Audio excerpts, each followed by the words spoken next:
8월 17일 수요일 새벽입니다.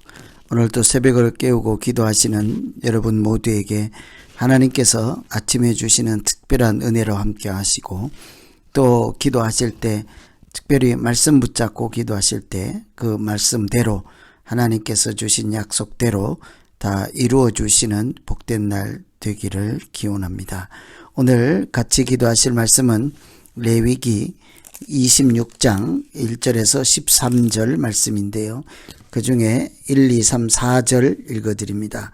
너희는 자기를 위하여 우상을 만들지 말지니 조각한 것이나 주상을 세우지 말며 너희 땅에 조각한 석상을 세우고 그에게 경배하지 말라. 나는 너희의 하나님 여호와임이니라. 너희는 내 안식일을 지키며 내 성소를 경외하라. 나는 여호와이니라. 너희가 내 규례와 계명을 준행하면 내가 너희에게 철다라비를 주리니 땅은 그 산물을 내고 밭의 나무는 열매를 맺으리라. 아멘. 오늘은 한마디로 하나님의 말씀과 하나님께 순종할 때 우리에게 어떤 복을 주시는가. 이제 레위기 마지막 부분에 와서 26장은 순종할 때 하나님께서 어떤 복을 약속하시는지 레위기의 결론에 해당되는 말씀입니다. 하나님께서 이 시내산에 머물러 있는 백성들에게 주신 말씀이 한마디로 요약하면 십계명, 그 내용도 우상을 섬기지 말라였습니다. 하나님과 재물을 겸하여 섬길 수 없다 하는 말씀처럼 하나님과 우상을 동시에 섬길 수 없고 그래서는 안 된다 하는 것이 매우 중요한 말씀이었습니다. 왜냐하면 하나님 중심의 삶을 살아가기 위해서 가장 큰 방해가 되는 것이 바로 우상이기 때문입니다. 우상이라고 하는 것은 하나님과 나 사이에 끼어든 그 어떤 것이라도 하나님을 보이지 않게 만들고 하나님을 사랑하는 일에 방해가 되는 모든 것이 우상이라 할 수 있습니다. 그러니 하나님 섬기는 사람들에게 우상은 참으로 위험한 것이요 헛된 것이라 하겠습니다. 실제로 우상은 히브리어로 헛된 것이라는 뜻을 갖고 있습니다.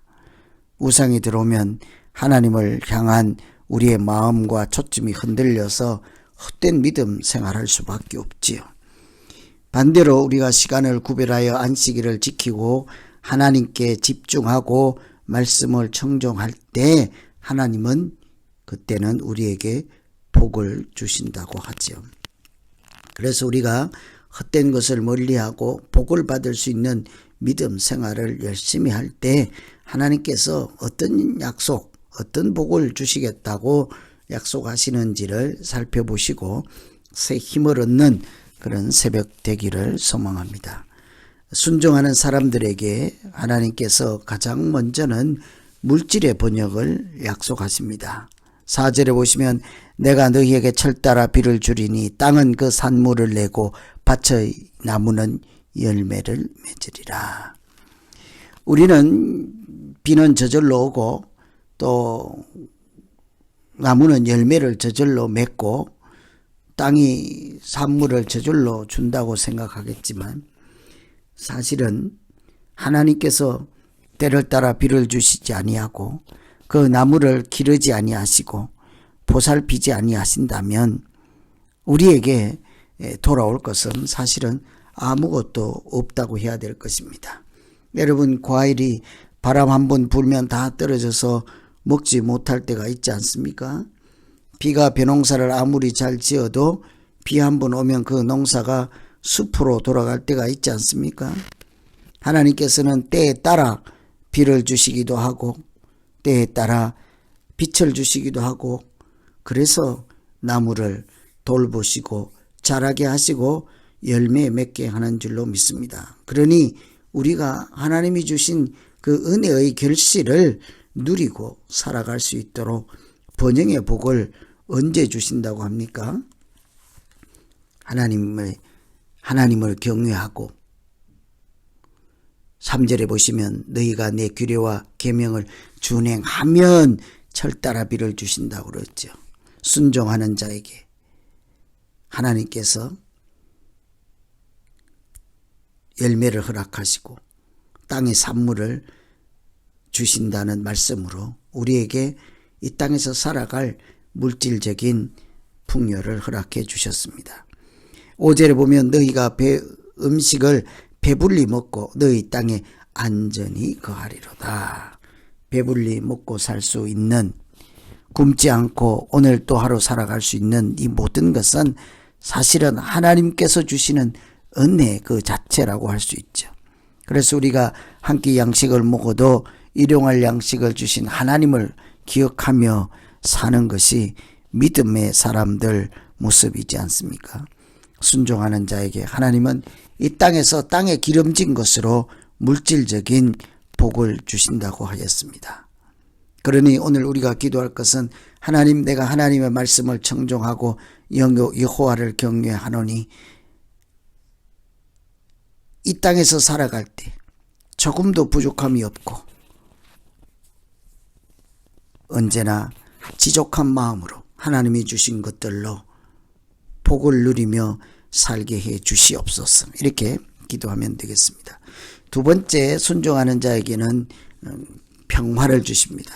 평안의 복을 주시죠. 6절에 보시면 내가 그 땅에 평화를 줄 것인즉 너희가 누울 때 너희를 두렵게 할 자가 없을 것이며 내가 사나운 짐승을 그 땅에서 제할 것이요 칼이 너희 땅에 두루 행하지 아니할 것이라.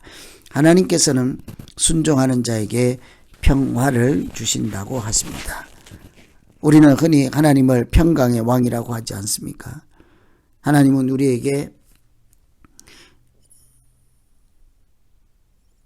전쟁이 없고 또 전쟁에 이기고 평화를 약속해 주시고 하나님과 또 사람 사이에 막힌담이 없도록 평화를 허락해 주셨습니다.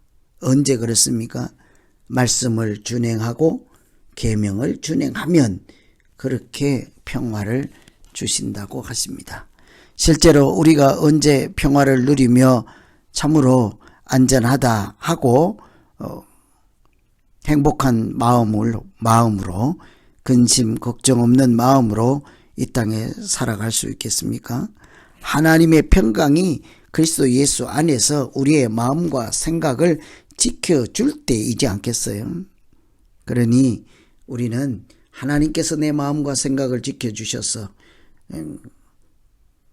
평강을 주시고 하나님의 은혜와 평강으로 살아가는 사람, 하나님이 주시는 평화로 이 땅에서 살아갈 수 있도록 하나님 말씀에 순종하고 하나님을 경외하는 일에 게으르지 않게 해 주시옵소서. 이렇게 기도하면 되겠습니다. 한 가지 더 살펴볼 것은 순종하는 자에게 영적으로 하나님께서 하나님의 임재를 허락해 주십니다. 하나님 임재의 복이라고 할 수 있겠죠. 11절 12절에 보면 내가 내 성막을 너희 중에 세우리니 내 마음이 너희를 싫어하지 아니할 것이며 나는 너희 중에 행하여 너희 하나님이 되고 너희는 내 백성이 될 것이라. 하나님은 내가 내 성막을 너희 중에 세운다 하죠. 성막을 우리 가운데 세우신다는 말씀은 성막은 곧 하나님이 임재하시는 곳이지 않겠습니까? 하나님의 임재를 우리 중에 나타내신다고 하십니다.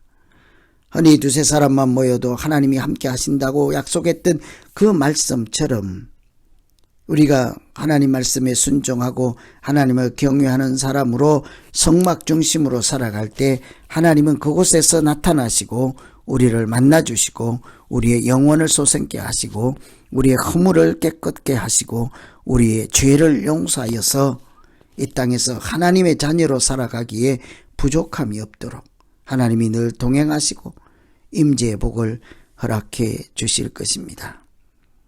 만일 나와 함께 하시는 하나님과 내가 동행하고 살아간다면 그보다 더 멋지고 복된 인생이 어디 있겠습니까?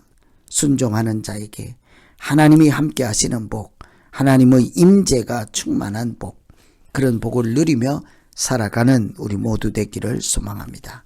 오늘은 하나님을 경외하고 순종할 때 이 땅에 살아갈 동안 우리가 어떤 복을 누리고 하나님이 어떤 복을 약속해 주셨을까를 살펴보았습니다.